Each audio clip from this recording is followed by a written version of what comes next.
14. Si las partes pudieran identificarse para que conste en el acta, comenzando con la parte demandante. Buenos días, su señoría. Matt Burmel, CPRN, Health Smart. Buenos días, juez. Abogado Joseph Prijo, también presento esta marca. Buenos días, su señoría. Soy el senador John Field. Muy bien, buenos días. Buenos días, su señoría. John Brennan, los demandados en la mesa aquí están. Y luego el general.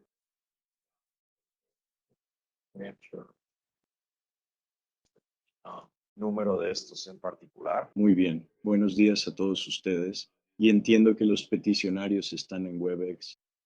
¿Es correcto? La tengo silenciada aquí, su señoría, pero confirmé antes de que usted tomara el estrado que ella podía escuchar. ¿Quiere que le quite el silencio durante la audiencia? No, está bien, pero en caso de que necesite responder en algún momento, podemos hacer ese ajuste. Así que esta es una moción para desestimar esta mañana. También tenemos un argumento jurisdiccional por parte del peticionario. Para proceder, vamos a comenzar con el argumento jurisdiccional y luego continuaremos con la moción del Estado para desestimar. Tenemos 2 horas esta mañana. Sé que tenemos exposiciones largas aquí, así que actuemos con la mayor celeridad posible al abordar la cantidad de temas que tenemos. Por favor, tomen en cuenta que he revisado todos los escritos y he dedicado bastante tiempo a hacerlo. Así que ahora escucharé al peticionario sobre la jurisdicción. Sobre la jurisdicción, su señoría. En otros informes que usted acaba de mencionar, no tengo nada más que agregar a lo que ya hemos presentado en nuestros escritos. Así que dejaría el asunto jurisdiccional en lo expuesto en el escrito. De acuerdo. ¿Algún comentario adicional por parte del Estado? De acuerdo. La cuestión de jurisdicción queda sometida con base en el escrito. El tribunal tomará ese asunto en consideración. Ahora escucharé al Estado sobre la solicitud de desestimación. Buenos días, su señoría. Soy Leslie Gordon. Tengo algunas preguntas que quiero plantear. Empezaré con el contexto de este caso y de esta audiencia en particular. Ella fue condenada por la mayoría de los jurados en 1991, después de lo cual ella buscó, para muchas personas, ya sabes, necesitas ser muy cuidadoso con las palabras, con lo que dices, con lo que expresas, después de lo cual ella, con el director del campo para las nuevas respuestas, presentó, lo hice, lo hice, lo hice, lo hice. Después de eso, la Corte Suprema de los Estados Unidos negó revisar la petición. Creo que esa es la razón. Después de eso, demandó al Estado de Indiana, por esto. Primero, bueno, sí, creo que eso fue negado en 1997 y luego volvió a presentar una demanda en la Suprema Corte que también luego solicitó un recurso federal para esto, primero en el Distrito Sur y posteriormente fue transferido al Distrito de New Hampshire. Eso fue negado en el año 2002. ¿Hubo una orden de transferencia asociada con esa decisión? Creo que sí hay una referencia a la transferencia. Página, así. Pero podemos intentar pensar en la transferencia. Así que este caso ha sido bastante bien revisado. Ha tenido una larga historia de ataques al veredicto de culpabilidad de 1991. Y el ataque de hoy parece centrarse en... Yo diría que el centro de la petición es el estudio. Ahora no tenemos el estudio. El peticionario no nos lo ha proporcionado. No nos ha proporcionado el informe de ese estudio. Así que todo lo que tenemos son las afirmaciones sobre el estudio. El solicitante afirma que el estudio está próximo a publicarse. En otras palabras, será publicado. No sabemos dónde, no sabemos cuándo, si en una conferencia, en la escuela, en un periódico o si se espera. Revista científica. Solo sabemos lo que el solicitante alega sobre eso. Como base para el estudio o el modelo por tener alguna relación con el estudio, el solicitante ha presentado un estudio publicado, un estudio de línea, que creo que fue presentado por primera vez en 2000 y publicado en 2011. Este estudio, según lo alega el solicitante, no tiene nada que ver o no está relacionado con cómo los miembros del jurado interactuarían o entenderían un entorno ruidoso. ¿Qué pasa? ¿Estás bien? Ruido es un término un poco incorrecto, solo es un pequeño malentendido. En un sentido deliberativo, así que de ninguna manera se refiere a lo que se le habría presentado al jurado al revisar las transcripciones de la grabación ruidosa.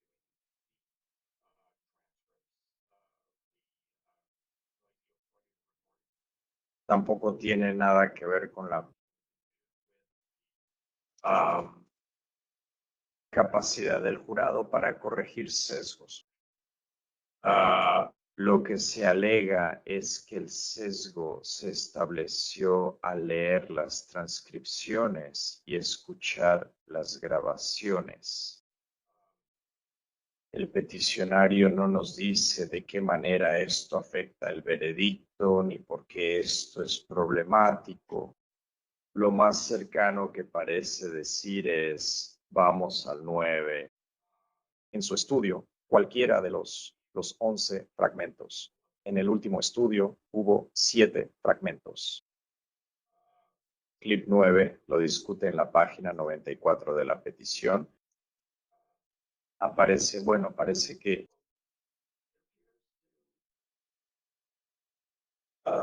va a un tema sobre un testigo, se llama J.R. Gilson, está en la página 93. J.R. es el joven que se quedó en el auto mientras su amigo participaba en el incidente del asesinato de Pero. Y el jurado encuentra esto, lo que se dijo sobre eso es importante.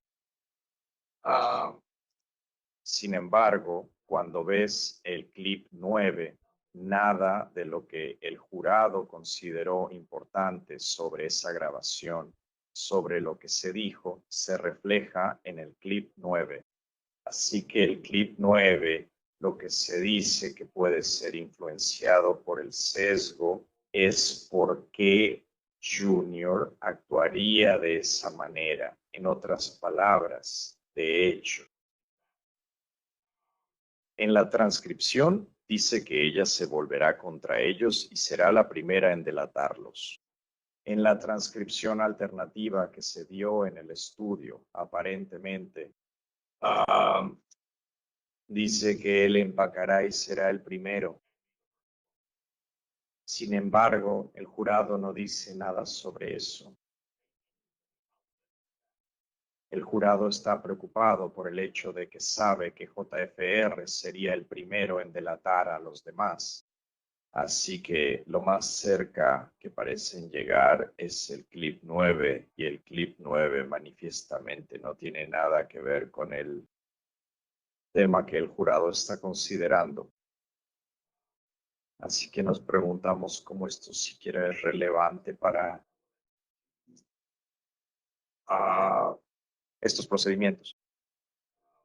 Cuando miras el estudio en sí también, o al menos en la sección 6.5, no podemos ver el estudio, pero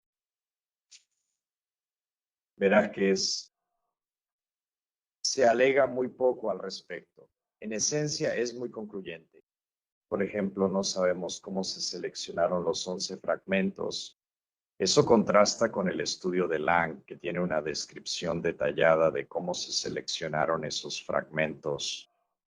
No sé cómo a los sujetos del estudio se les dieron instrucciones antes de, ya sabes, escuchar estos diferentes fragmentos y leer distintas versiones de la transcripción. Eso contrasta fuertemente con lo que sucedió en el juicio, donde a los miembros del jurado se les dieron instrucciones muy cuidadosas y se les recordó y luego se les volvió a recordar durante las instrucciones finales al jurado que las transcripciones no eran pruebas, eran una interpretación de la prueba y la prueba era lo que oyeron. Y si lees el estudio de Lain, resulta ser increíblemente importante cómo fueron instruidos en el estudio de Lain. Había dos grupos de sujetos de prueba. A un grupo se le dieron instrucciones y se le mostró una versión peor de estos clips hasta cierto punto, pero a otro grupo se le dijo que esto era para una entrevista de trabajo. A otro grupo se le dijo que esto era de un interrogatorio a un sospechoso. En el grupo de la entrevista de trabajo no hubo ninguna mala interpretación, cero. Solo con el otro grupo hubo algún efecto que fuera estadísticamente relevante. En otras palabras, cómo se instruyó al jurado, qué se les dijo sobre lo que estaban escuchando, o simplemente escúchenlo. Fue claramente importante para esa mentalidad. Y los fragmentos también fueron importantes.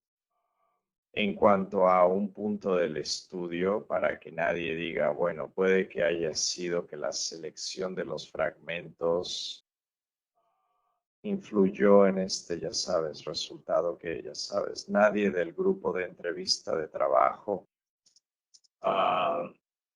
el grupo que fue instruido de una manera para, ya sabes, hacerles creer que era una entrevista de trabajo. Ninguno de esos videos parece tener lo que seleccionamos en los videos. Habían seleccionado videos que involucraban palabras fonéticamente muy similares y luego las sustituían en la transcripción alternativa con otra cosa. Entonces, el ejemplo que usan es un video que dice, así que me asusté cuando vi lo que me había hecho. It had, ya sabes, es como una contracción de it had. Eso suena a algo como, I was scared when I saw a 5, I didn't die. Así que sustituyeron I had a fraction por it had. Ahora, yo especulo que, bueno, eso habría importado para las personas que estaban considerando esto como una entrevista a un sospechoso. No habría importado para quienes veían esto simplemente como un trabajo. Ya sea que esa explicación se sostenga o no, me resulta un poco desconcertante cómo las personas que entrevistaron en la oficina no habrían escuchado nada inexacto, de una forma u otra. Pero lo que sí muestra es que la selección de los fragmentos fue sumamente importante. Las instrucciones que se les dieron antes de ser evaluados también fueron muy importantes. No sabemos nada. Así que, de nuevo, lo que tenemos son conclusiones basadas en ninguna base fáctica. O sea, también tenemos esto, bueno, la idea del perjuicio. Aquí va cambiando si el peticionario, el presidente de Vaselina, había pagado a uno de los 4 por la petición. Ella dice, déjame ver si puedo encontrarlo. El jurado fue sometido a la maldición del conocimiento y por lo tanto no pudo discernir nada, lo que las transcripciones les dijeron que escucharían. Ahora, en la medida en que esa es la afirmación, el estudio no demuestra eso. Ni siquiera se acerca a demostrar algo así. Pero de nuevo, incluso si el estudio demostrara que el sesgo cognitivo de alguna manera ya está presente, parece contradecir el sentido común.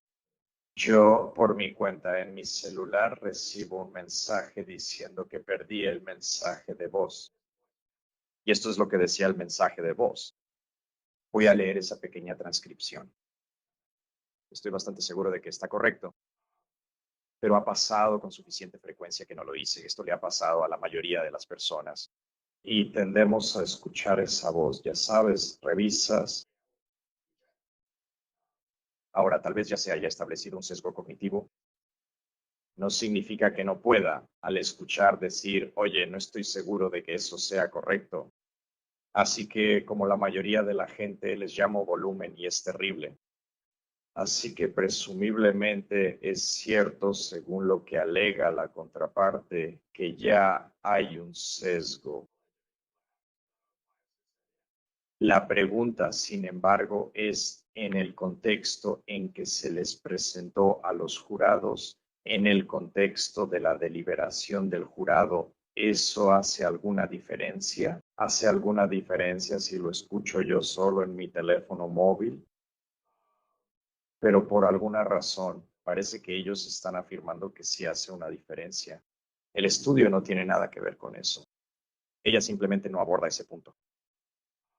Así que estamos, bueno, quiero decir, hay otros partes que son desconcertantes. Quiero decir, considera lo que acabo de decir sobre el volumen, súbele al volumen. En el estudio de Lang, los sujetos no pudieron hacer eso. No está claro si en el estudio ese peticionario alega que no pudieron hacer eso o qué tipo de control pudieron haber tenido sobre las grabaciones y el entorno en el que estaban escuchando. ¿Podrían repetirse? Sabemos que el jurado tenía bastante control sobre la escucha de las grabaciones. Por ejemplo, durante el juicio, los miembros del jurado le dijeron al tribunal, ¿podría subir el volumen para que podamos escucharlo mejor? Y eso se hizo, por supuesto. Y durante la deliberación, los miembros del jurado presumiblemente pudieron subir o bajar el volumen, escucharlo repetidamente y así sucesivamente. Y además del sentido común, parece que la propia presentación de los peticionarios respaldaría la idea de que los miembros del jurado eran escépticos y estaban atentos a los problemas o posibles problemas con estas transcripciones. Por ejemplo, en la página 93, esto es parte de estas largas citas que utiliza el peticionario, que provienen, creo, de la transcripción de la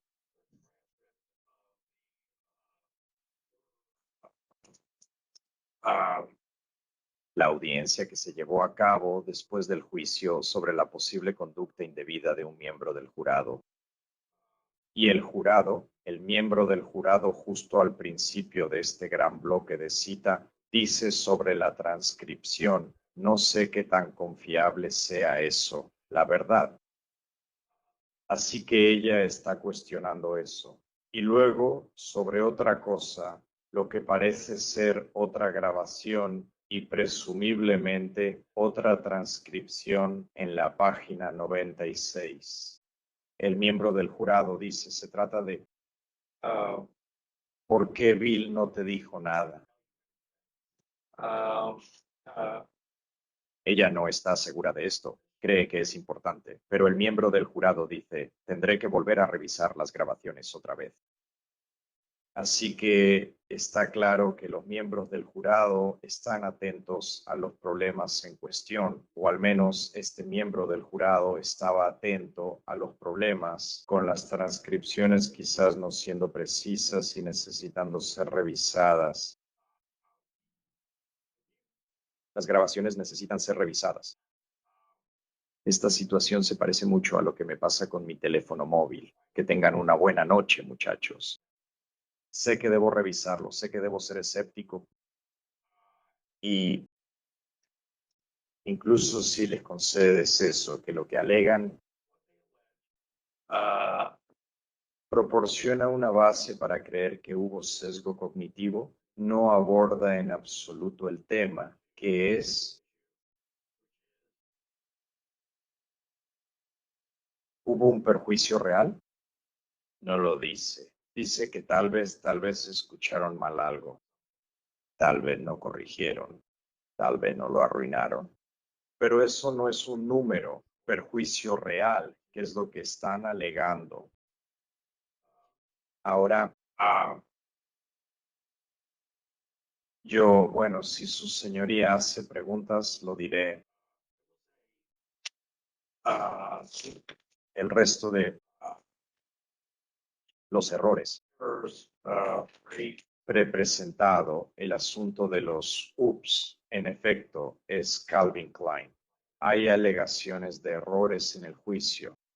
Creemos que ambos conjuntos tienen fallas procesales. Hay uno que podría ser un poco diferente, al menos como está planteado en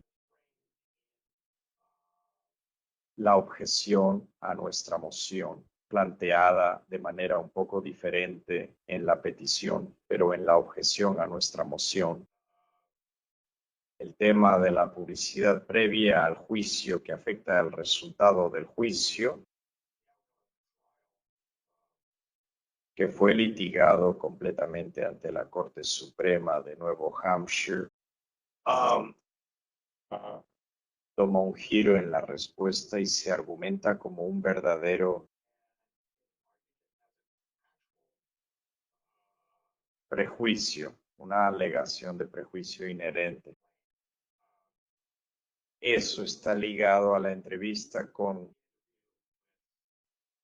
la exjurado, la señorita Jeff, aparentemente una periodista 11 o 12 años después de su entrevista con la señorita Jeff. Es de Jeff. La atendió y habló con ella por teléfono. En la transcripción verán que la señorita Jeff en ese momento tenía 89 años y reconoció que estaba teniendo problemas con su memoria.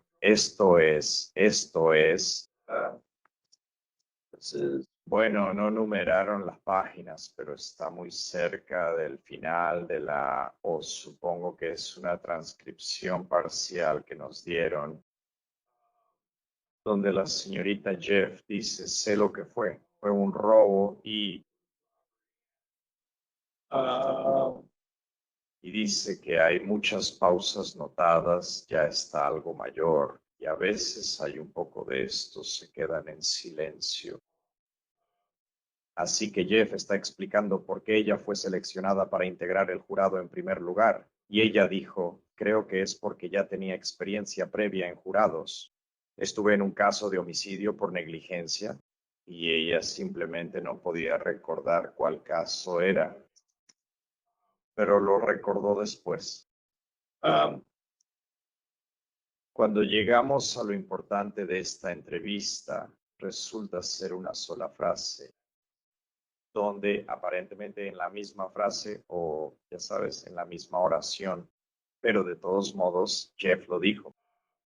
Un dato que estaba contenido en la obra titulada Anatomía de un asesinato, la película con Ed Asner, creo. Y trataba sobre un peticionario que intentaba que asesinaran a un testigo. Ahora, ella dice eso y también dice que creía que él era culpable.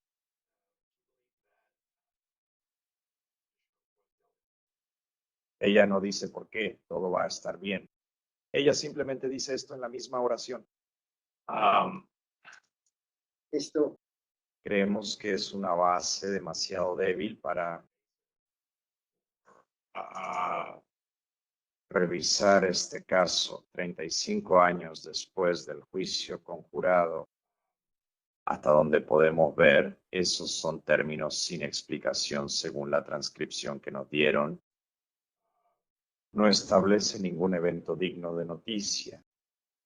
Así que eso es un poco diferente porque ellos, el Estado, pero los recurridos se están enfocando en lo que realmente se dice en la transcripción.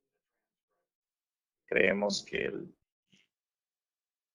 El resto, tanto su asistencia letrada ineficaz como su error previo en las reclamaciones, han quedado precluidos por incumplimiento procesal y carecen de mérito, y cualquiera de esos. Y si su señoría tiene alguna pregunta sobre eso, con gusto la responderé. No, no tengo preguntas. No, ya he revisado los escritos. Y esta es su oportunidad de presentar cualquier argumento adicional o enfatizar cualquier argumento que tenga hoy. Pero como dije, ya he revisado estos escritos. Pero gracias por su presentación. ¿Algo más por parte del Estado? No. Bien, escucharé a la parte peticionaria. Gracias, su señoría. Me gustaría centrar la discusión, por favor, y quisiera saber si hay alguna pregunta. Me gustaría usar mi tiempo para responder cualquier pregunta que tengan. Me detuvieron mientras avanzaba. Pero de entrada, lo que generó escepticismo fue el hecho de que esta es una audiencia sobre la moción de desestimación. El estándar de revisión para una moción de desestimación, como bien sabe el tribunal, es si se han presentado hechos suficientes que puedan probarse de manera sostenible. Esta es una cuestión legal.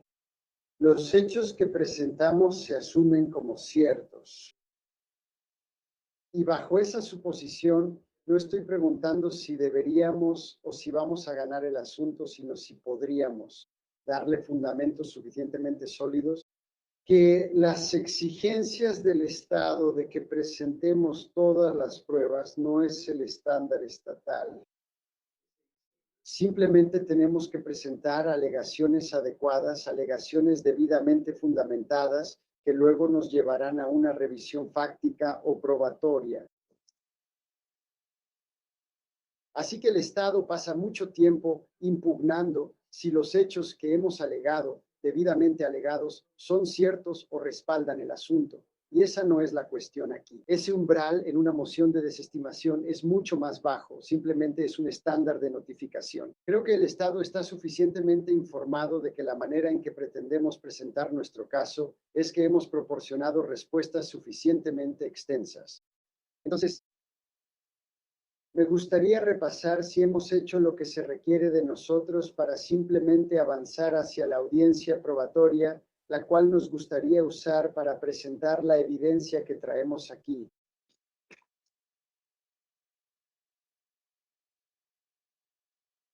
El Estado comenzó con el contexto, nuestra perspectiva era un poco diferente. He pasado mucho tiempo revisando las transcripciones de los procedimientos previos en este caso. Creo que lo importante y realmente nuestra guía principal son las grabaciones de la bañera. La jurado que se iba a casa todas las noches del juicio no quería hablar con nadie más porque violaría su juramento, pero tenía que desahogarse. E hizo una grabación en vivo y usó una grabadora para contar cómo estaba procesando y recibiendo el testimonio y las pruebas de ese día en la corte. Nunca he visto algo así. Auténtico, representación de pruebas sobre cómo se recibieron las diferentes partes de un juicio y cómo afectaron el resultado. La jurado nos dice exactamente qué afectó el resultado y realmente elegí otras citas de las grabaciones que se reprodujeron como nuestro registro oficial de este tribunal. También cité lo más importante para nosotros en la parte superior de la página 93, pero si no tuviéramos las transcripciones y alguien interpretara la grabación e hiciera una transcripción de ella, no habríamos sabido ni la mitad de lo que se dijo. Y luego la jurado dice varias veces que no hay manera, dice no en este mundo que ella hubiera sido condenada si no fuera por las grabaciones. Y yo, solo para que quede claro, ella dice que no entendería las grabaciones si no fuera por las transcripciones. Y en cualquier caso, que las transcripciones deberían haber sido y podrían haber sido anuladas por una instrucción al jurado. Pasamos a la importancia de nuestro estudio, el estudio Davidson. Y me gustaría aclarar esto desde el principio. Este no es un estudio que Puedo preguntar, ¿qué fue específicamente en la transcripción que creó un problema. Ha estado un poco mejor. Entonces, dijiste que este jurado que hizo estas grabaciones, no entendería las grabaciones o los audios sin las transcripciones. Entonces, ¿qué fue específicamente en esas transcripciones lo que proporcionó la información que este jurado necesitaba para entender? Bien, el estudio da pistas al respecto. Ella no pasa mucho tiempo diciendo exactamente qué declaraciones en las grabaciones la llevaron a condenar. Sabes, son las grabaciones las que la llevaron a condenar. Y lo que hace este estudio es establecer reglas, y esta es una cuestión probatoria de si el estudio puede establecer no un perjuicio real, que no es el estándar, sino una probabilidad sustancial de perjuicio. Es una cuestión probatoria. La autenticidad y la legitimidad de las transcripciones también son una cuestión de hecho.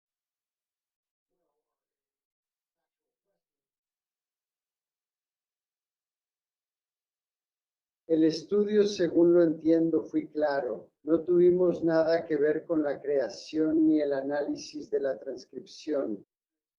Pero los científicos forenses revisaron las transcripciones del juicio de este mes y extrajeron lo que consideraron las declaraciones más incriminatorias. Así que extrajeron 11 declaraciones que creo que son objetivamente incriminatorias. Hicieron que asignaran esto a Smart con declaraciones donde ella se está insinuando en algo inapropiado. Sintieron que esos eran los más aptos para ser probados. Más allá de mi comprensión. Así que sigue siendo una cuestión de hecho. Y me quedé en la junta para poner a los investigadores en el estrado y entender por qué eligieron estos. Creo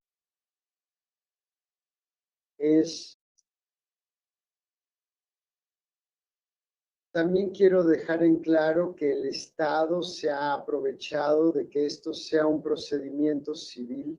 Por lo tanto, existen mecanismos de obtención de pruebas. Absolutamente, como hemos puesto a disposición del Estado a los investigadores. Ellos pueden responder cualquier pregunta que no haya sido explicada en el estudio. Nosotros evaluamos la carga neta de valor y lo que se requería para establecer los hechos a partir del estudio y tomamos 11 de estos clips más incriminatorios. Controlamos todas las demás variables. Creo que el planteamiento aquí está un poco sesgado en cómo se está aplicando el estudio de Lang y dónde las condiciones aquí son importantes o no importantes o cómo son importantes. Primero, el estudio creó un control de una sola variable. Los investigadores pudieron observar y ver cómo solo cambiar una cosa impactaría el resultado. Y lo que encontraron fue que simplemente agregar una transcripción o un idioma para los miembros del jurado cambió su interpretación. Lo que creían estar escuchando, cuán seguros estaban de lo que creían estar escuchando y qué tan claro les resultaba. Y en todos los casos se encontró que no importa qué palabras pongas frente a ellos, y la ética incluye en una aplicación esa diferencia entre la transcripción original y la nueva transcripción alterada. Estos ni siquiera son necesariamente palabras que rimen, son un paso significativo aparte, no es solo una sílaba diferente, sino una declaración completamente distinta. Y cuando se les mostraron palabras diferentes, escucharon esas palabras diferentes. Estaban igual de seguros que cuando les mostraron la transcripción del juicio. Lo más importante es que el estudio utilizó un grupo de control que no recibió ninguna transcripción.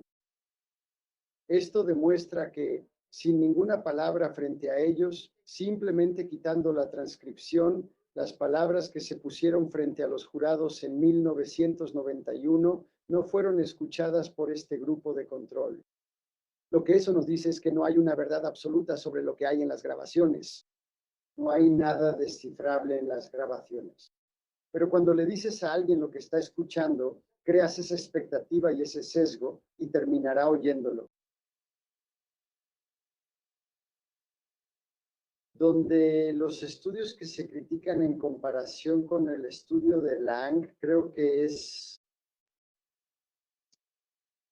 una representación completa que mostró el estudio de Lang cuando la prueba se presenta en un contexto criminal, eso automáticamente sesga lo que los participantes entienden y escuchan. Eso no es beneficioso para la justicia. Eso sugiere que vas a oír algo incriminatorio solo por el contexto. Así que es absolutamente más apropiado eliminar estos factores invisibles que tener uno variable que puedas medir.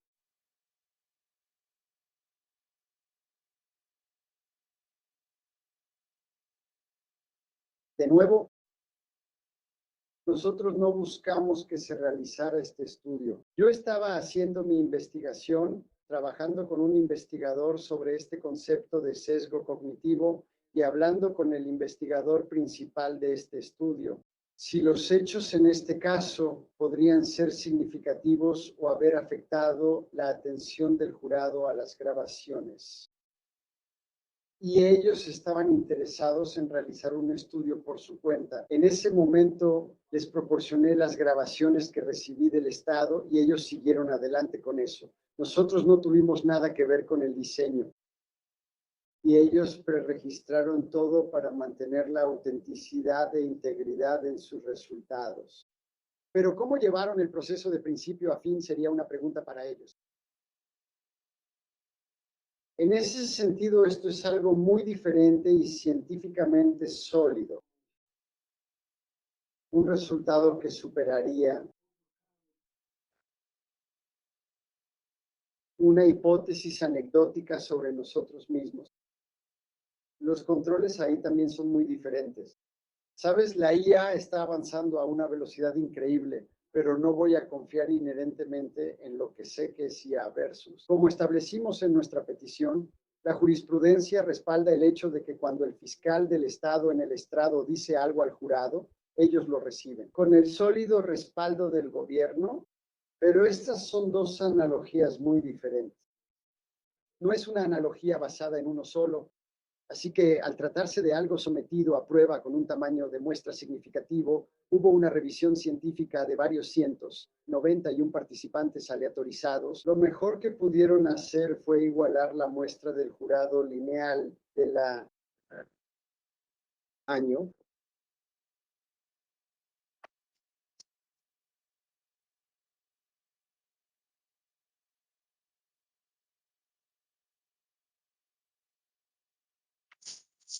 donde hay críticas por no aplicar suficientes datos del estudio. Y cuando los científicos son contactados, cuestionados y cualquier cosa que vaya más allá del criterio establecido se considera para una audiencia probatoria. Y nosotros, o cuando los científicos parecen explicar por qué, honorarios de expertos. Tomaron las medidas que tomaron y por qué son significativas y efectivas para el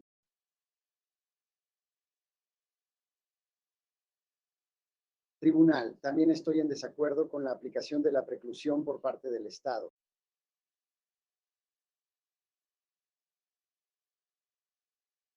La jurisprudencia en materia postcondena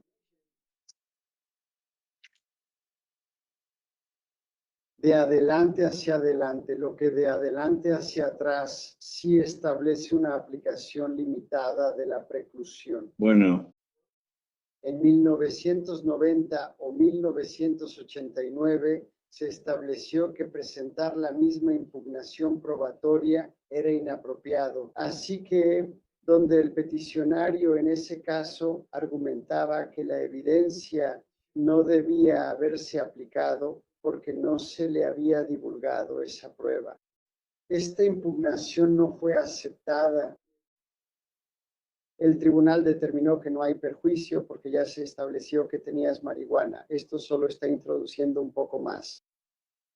Así que no encontramos error en la decisión probatoria sobre la discapacidad de un asunto no revelado en el descubrimiento. E incluso si hubiera sido un problema, no fuiste perjudicado por ello. Y si no pasas el análisis de error inocuo, ciertamente no vas a pasar el estándar de perjuicio de Strickland. Así que cuando ese peticionario presentó exactamente el mismo problema, el abogado del Estado no hizo esa misma impugnación probatoria. El tribunal dijo que no vamos a avanzar, no vamos a aceptar eso porque es la misma cuestión probatoria para dictaminar, para el descubrimiento que estás impugnando.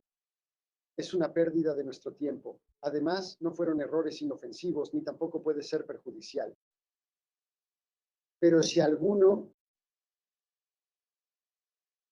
toda la ambigüedad que vemos en el mundo se aclarara completamente antes de este juicio de marzo,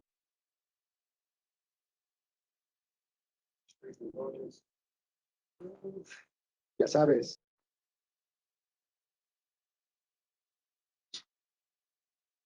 Humphrey en 1990. Creo que este caso sí guarda mucha similitud con este asunto. Ambos contenían una prueba o un elemento tangible presentado al jurado. En Humphrey era una foto de una mujer. Y en la apelación directa se cuestionó si fue perjudicial o si no lo fue. Básicamente, Brady afirmó que el tribunal podría usarlo como evidencia extorsiva. Era una serie de fotos adecuada. El tribunal decidió no otorgar ese alivio porque no lo argumentó en su escrito. Así que se planteó, pero se negó por no haberse preservado. Se permitió entonces presentar ese mismo error ante un tribunal de habeas corpus. Eso lo llevó al Consejo de Asistencia de Texas para una demanda de juicio por no violencia y finalmente se perdió esa pieza de evidencia exculpatoria. Así que impugnando lo mismo, pero no fue un problema para el tribunal porque primero no era revisado, no se preservó y fue desestimado por el tribunal según lo que el tribunal acordó. Y además era sustancialmente diferente ya que se presentó bajo el Consejo de Asistencia de Texas. De manera similar, aquí, al menos para la objeción sobre la autenticidad, eso se planteó en la apelación directa, pero el tribunal desestimó expresamente el asunto por no haberse preservado. Se cuestionó la autenticidad ante el tribunal, la comparación 1 a 1 que se convirtió en precedente y fue reconocida, y obviamente deberíamos poder permitir eso, al menos respecto de ese alegato entre los demás. Pero se trasladó a Bechtel, donde la impugnación se refería a la moción para eliminar. Aquí, A la defensa se le otorgó una instrucción de exclusión para simplemente mantenerlo fuera. Condenas previas, menciones de condenas previas. Pero el abogado defensor se excedió y en su declaración inicial reveló un incidente previo, un arresto previo, lo que le abrió la puerta al Estado. Cuando el peticionario planteó el asunto en la apelación directa, que nuevamente era si esta evidencia del arresto previo fue admitida correctamente o no, un asunto probatorio. Fue negado, pero cuando se presentó por medio de un reclamo de asistencia letrada ineficaz por no haberlo desestimado adecuadamente o no haber objetado en su momento, fue permitido. Entonces, cuando el Estado objetó sobre el mismo asunto o tema o cuestión general ante el tribunal, ahí este arresto previo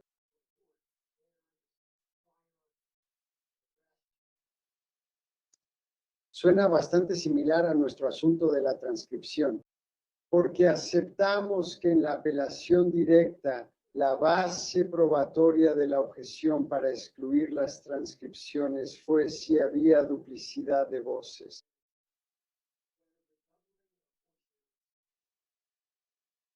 Desorientó al oyente. Eso fue lo que se revisó, eso fue lo que se planteó. Ahora planteamos una serie de otras cuestiones probatorias, reglas. principios estatales, federales y constitucionales, además de las reglas estatales de evidencia de asuntos en proceso, en contra del Estado y del tribunal según el lugar, y reconozco nuestro acuerdo sobre la condena basada en pruebas falsas. Este es un estándar legal en desarrollo sin directrices del Estado. Las barreras fundamentales son la equidad. Nadie debería estar en la ignorancia sobre la ley. Sentencias. Eso o la condena no resultó de mentiras o pruebas inexactas. Y volvemos a la declaración del jurado en su pasado, la otra evidencia de que estas grabaciones son lo que nos dio la condena. Y lo que condenaron es, ¿qué son esas grabaciones? Pero pasando de ahí, hay un terreno mucho más conocido, no admitir hechos no admitidos como evidencia o incluso testimonios de opinión sin límites. Estas fueron acciones inapropiadas por parte del Estado, a las que también debió haberse opuesto el abogado defensor durante el juicio. Las transcripciones también eran una declaración que dirigía al jurado sobre lo que estaban escuchando, una declaración escrita por el transcriptor. Así que era un testimonio de oídas oficial, por lo que no estaba autenticado. Por lo tanto, era inadmisible. ¿O no? Y era inexacto, ciertamente no debió haberse traído a las deliberaciones. Hay varios errores que se pasaron por alto y que debieron haberse señalado, pero no se hizo. Podría haber dudas sobre si estas eran normas profesionales estándar en las que el abogado defensor debía haberse basado o que se enseñaban en 1991. Y yo interpreto los casos del Estado aquí de manera bastante diferente. Creo que nos hacen un favor al establecer las normas de práctica que existían en 1991, pero podemos, lo cual fue autenticado o una especie de máquina del tiempo orientada para regresar. Desde regresando hasta 1974 en Estados Unidos contra Maryland, contrario a la caracterización del Estado, el tribunal no analizó ni determinó inexactitudes, ya que no se preservó para la apelación. Sí reconoció el problema y declaró de manera equitativa que la transcripción no debe usarse a menos que su exactitud sea estipulada por la defensa o que se establezca una base de confianza en su exactitud mediante testimonio sobre las transcripciones. Ciertamente, en 1974 teníamos procedimientos adecuados, un procedimiento sugerido, al menos en el octavo circuito. Correcto, cambiando de tema, vas al caso People v. Cochran, 1978. Que la persona que preparó la transcripción debe testificar sobre su exactitud. Ese caso, citando directamente al cabo 40 Ley de Colorado en la página 443 Aquiles, las transcripciones según las grabaciones de señales son para ayudar al jurado a seguir las grabaciones en la corte, tienen la importancia de ser reportadas con precisión Estado contra de bilis. En 1980 el tribunal revisó una transcripción para asegurarse de que fuera precisa. El acusado no cuestionó la exactitud y tuvo un testigo que testificó sobre la exactitud. Eso fue lo que permitió que se admitieran las transcripciones. 174 NJ Super en la página 199 a la 200. Es evidente que la razón principal para admitir las grabaciones fue que el jurado recibiera información precisa. 1983 State v. Fraser. La transcripción fue admitida como prueba y debidamente autenticada. No hubo disputa sobre su precisión.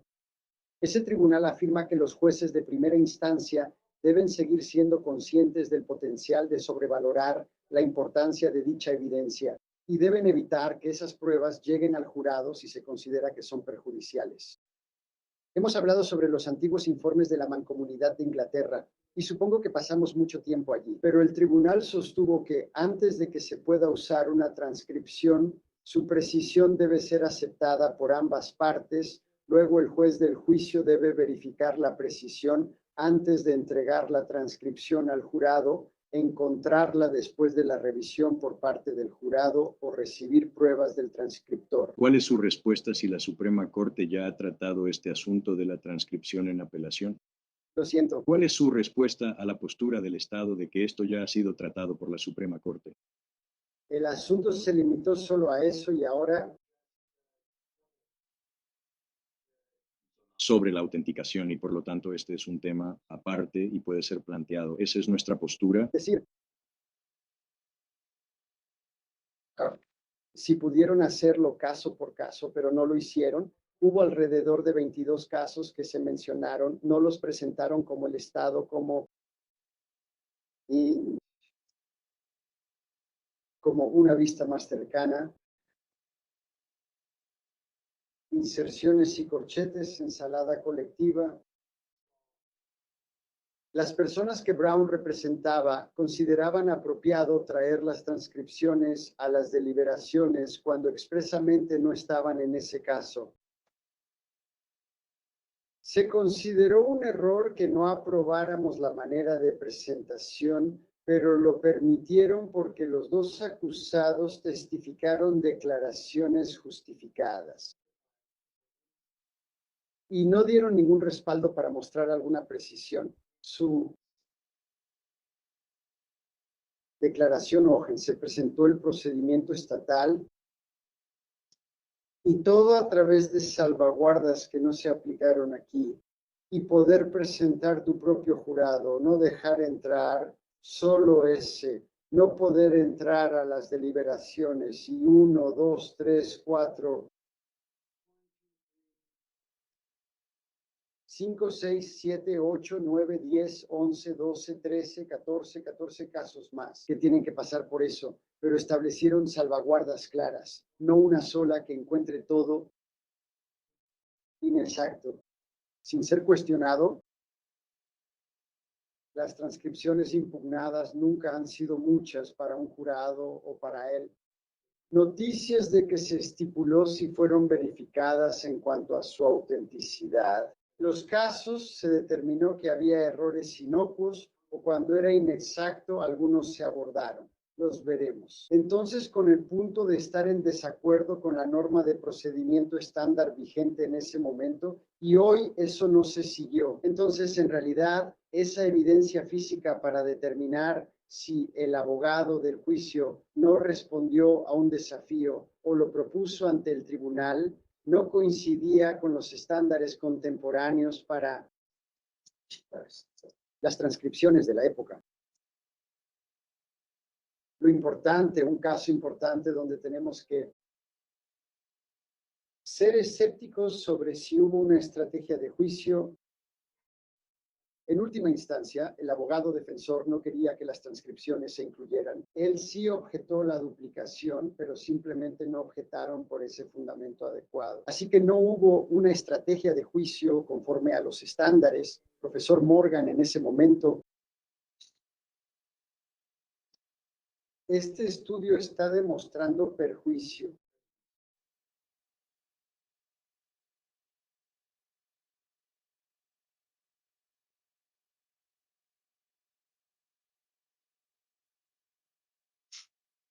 Echemos un vistazo a esto.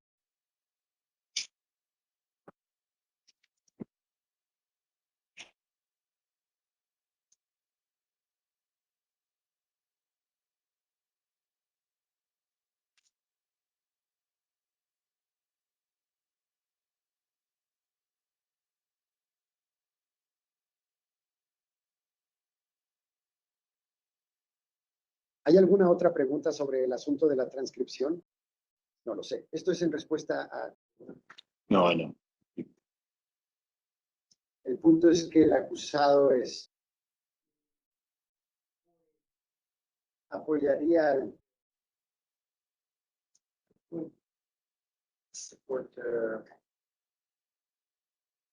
Devuelvan a Anaya la opinión del Estado de que es más larga y evitar que el chico sea la referencia del siglo XX, pero no en Anaya. El abogado defensor no admitió culpabilidad por la totalidad del delito ni por ningún delito imputado. El acusado enfrenta un cargo de asesinato en primer grado y su abogado argumentó ante el jurado que, en todo caso, esto sería asesinato en segundo grado, así que hay menos indicios. No revelamos todo lo que se requería para encontrar la culpabilidad que es evidente en la transcripción aquí. El abogado defensor de la parte contraria del Estado sí admitió los elementos clave de este delito, dijo que este delito ocurrió. Ya sea que se le permitiera al abogado hacerlo o que Smart tuviera entregado. Su capacidad para tomar decisiones tan importantes en su defensa es un asunto de hecho que servirá como evidencia aquí. Esto es solo la transcripción que presentamos como prueba. No es nuestra observación que se hace en lo que transcrito tal como fue transcrito por un periodista en ese momento.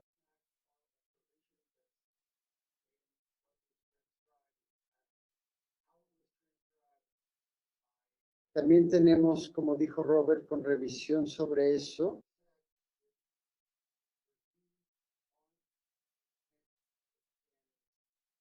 Ciertamente puede presentando audiencias probatorias sobre si las transcripciones son precisas, tal como las transcribió el reportero o no. Definitivamente es una cuestión probatoria.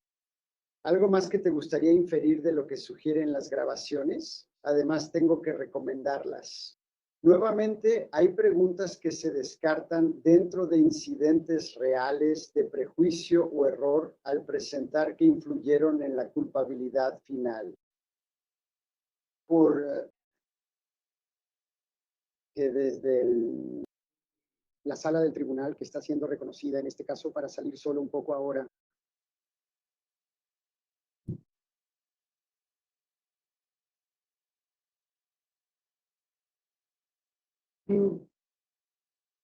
mira, usted durante las instrucciones puede que tengan muchos hechos. Disputa, pero se están refiriendo a la transcripción del caso, que era para el registro. Aplicado a la ley, hay 3 motivos separados por los cuales existe un error reversible. Y las preguntas del abogado creo que las están entendiendo, pero también necesito reconocerlo. Temprano con la cuestión final, si Smart fue condenado expresamente a cadena perpetua sin libertad condicional. La respuesta no es precisa. Necesitamos saber quién es nuestra audiencia. No estamos diciendo que ella no fue condenada.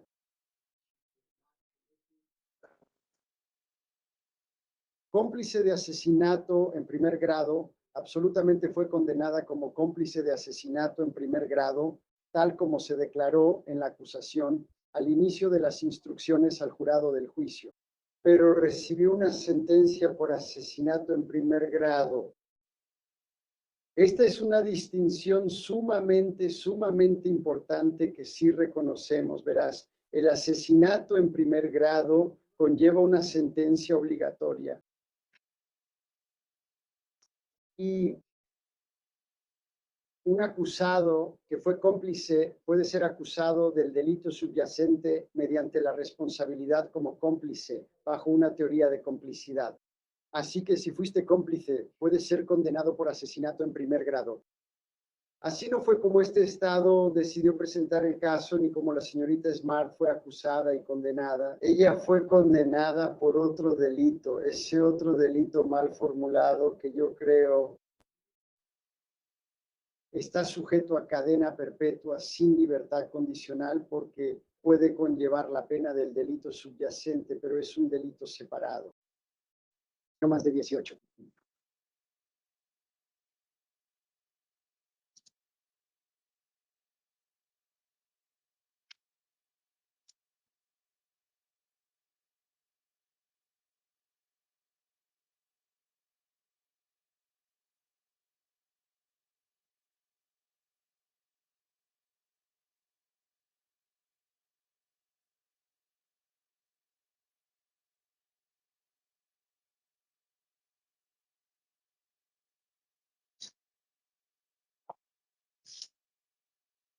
Gracias, aprecio el planteamiento de su abogado sobre lo que no advertimos. Incluso en el caso hipotético del teléfono celular, su concesión, esa transcripción aún no es perfecta. 35 años después todavía cometiendo errores. Lo daremos por establecido. Todavía no han llegado a ese punto y ciertamente no habían llegado hace 35 años. Tenemos esa solicitud de concesión y audiencia probatoria donde podemos aplicar los hechos. El caso estableció el camino del caso hacia el estudio. El estudio dirigido a él fue realizado por el equipo de investigación. Agradezco la consideración de la Junta y el apoyo como miembro. Preguntas para esta mañana. Muy bien. ¿El Estado tiene alguna pregunta adicional? Si me lo permite. Ok. Ah, Hagamos algo, tomemos un breve receso. Denle un minuto al monitor aquí y regresaré en breve.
Sí, del Estado para dar seguimiento.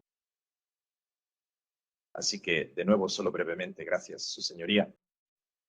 Solo para empezar, nuestro colega ha expuesto el estándar para una moción de prueba, para presentar una moción de prueba. Y bajo la ley del mentor o la resolución sobre los hechos que respaldan la demanda deben ser alegados de manera creíble, mientras que las suposiciones o afirmaciones jurídicas no son suficientes. La postura del Estado también era incorrecta. La del Estado, nuestra postura es que no hay hechos que respalden la demanda presentada por el peticionario. Y en la medida en que aquí se descubran cuestiones de hecho, esas son simplemente conclusiones de campo que surgen al presentar asuntos reales. Ahora, con respecto a cuestiones como, por ejemplo, plantear la autenticación y demás, el habeas corpus no es un sustituto de la apelación, no es una respuesta nueva. Parece que a través de una al menos desde el punto de vista de una situación muy difícil, cadena de razonamiento, la solicitante cree que puede volver a litigar algo que ya fue litigado ante la Suprema Corte Estatal. No está claro porque eso no sería simplemente otra apelación. Así es como funciona el habeas corpus. Además, eso podría agregar más motivos a todo el asunto. Es muy difícil ver cómo podría haber un problema de autenticación cuando el tribunal de primera instancia aquí ha revisado la transcripción, ha revisado todas las transcripciones y todo lo anterior para permitir que se reproduzca o distribuya el documento, las cintas originales de las transcripciones. Y por eso se ha prestado mucha atención a cuál es exactamente el problema de autenticación sobre lo que he supuesto al respecto. Así que es difícil ver cómo sería notorio si lo fuera. Pero dejando eso de lado, si hay un problema con el archivo, tiene que ser planteado a través de como una alegación de asistencia ineficaz de la defensa. Aquí no ha habido ninguna alegación de representación insuficiente. No creo que pudiera haberla, ya que el estudio, ya sabes, la ciencia aquí no existía en 1991, cuando se estaba llevando a cabo el juicio. La contraparte también tergiversa el perjuicio de la asistencia ineficaz de un abogado. Es un perjuicio. El criterio en la prueba de perjuicio real es que debe ser razonablemente demostrable que, de no haber sido por la representación insuficiente, el resultado habría sido diferente. Sostenemos que ninguna de esas pruebas. Con respecto a negar, estamos un poco desconcertados sobre cuál es el argumento ahí.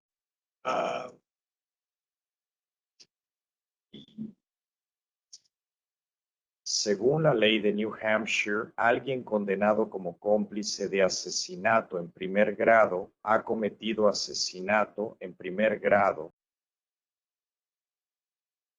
De alguna manera, la palabra puede se mezcló en la presentación de otros.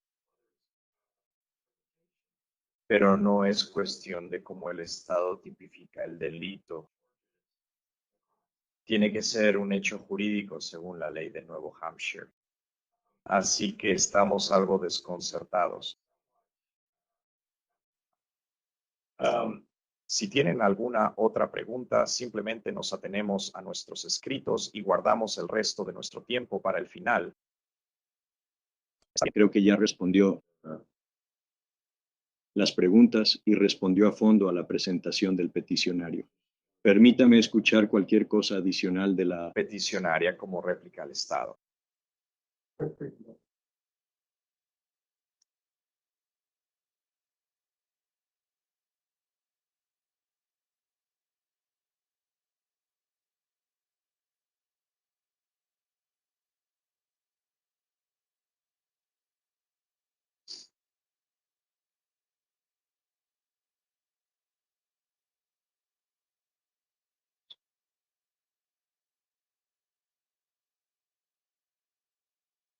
Gracias, su señoría.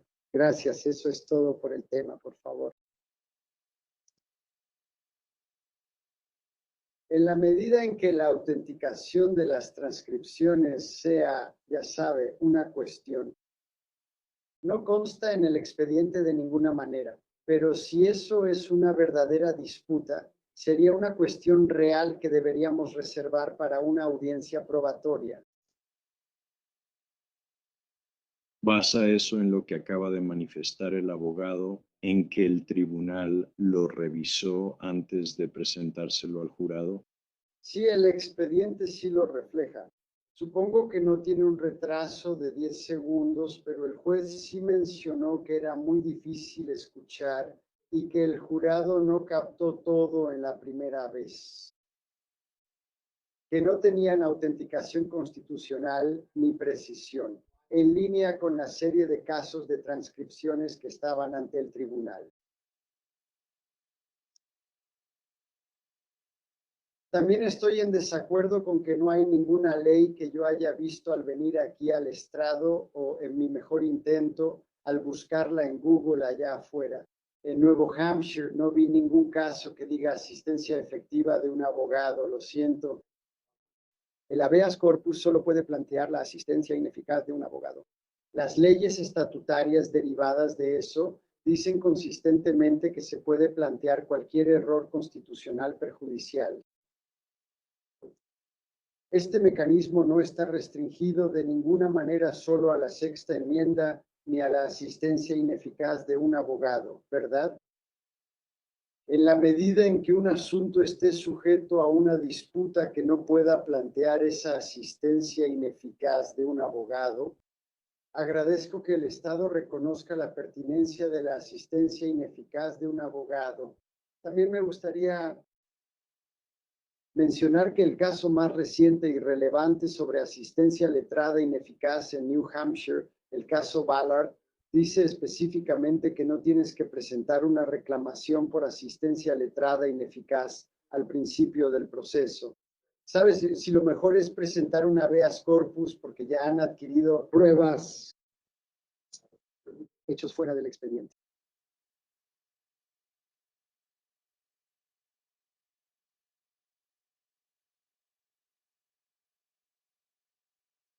Aún así mantienes suficientemente claros los hechos del estudio. Lo que escuchó el jurado cuando se presentó la transcripción, la primera vez que se escuchó el audio, sigue siendo una cuestión abierta. Si las transcripciones de lo que probablemente escuchó el Estado estaban influyendo en su interpretación de lo que estaban viendo, es una cuestión abierta. Por expertos que esencialmente analizan el asunto para poder hablar sobre instrucciones del tribunal. Pasan mucho tiempo revisando si hay una presunción, pero luego existe una presunción del jurado, siguiendo las instrucciones dadas al jurado durante todo el juicio. Con lo cual no estamos en desacuerdo, ni siquiera lo cuestionamos. Pero no creemos que podamos atacar eso de ninguna manera, pero reconocemos que existe una presunción. Pero la naturaleza de la presunción es que es refutable.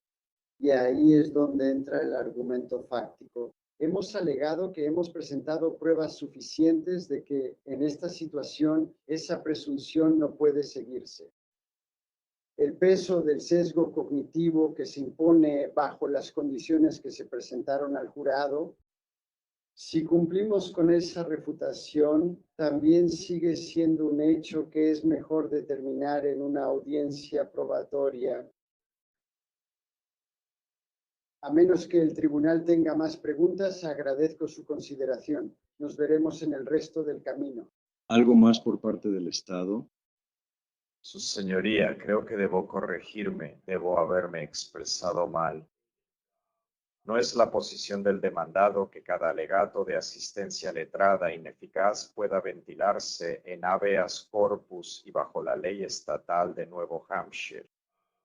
La afirmación que pretendía hacer, pero que aparentemente expresé mal, era que, dado que este caso es sencillo, la única vía posible de alivio en habeas corpus sería mediante un alegato de asistencia letrada ineficaz, la cual no se ha aplicado correctamente. Bueno, permítame simplemente detenerme. Sí, ¿Algo más? sí, gracias. El tribunal tomará este asunto en consideración y emitirá una opinión, espero, en los próximos 30 a 60 días. No es tan importante. Muy bien.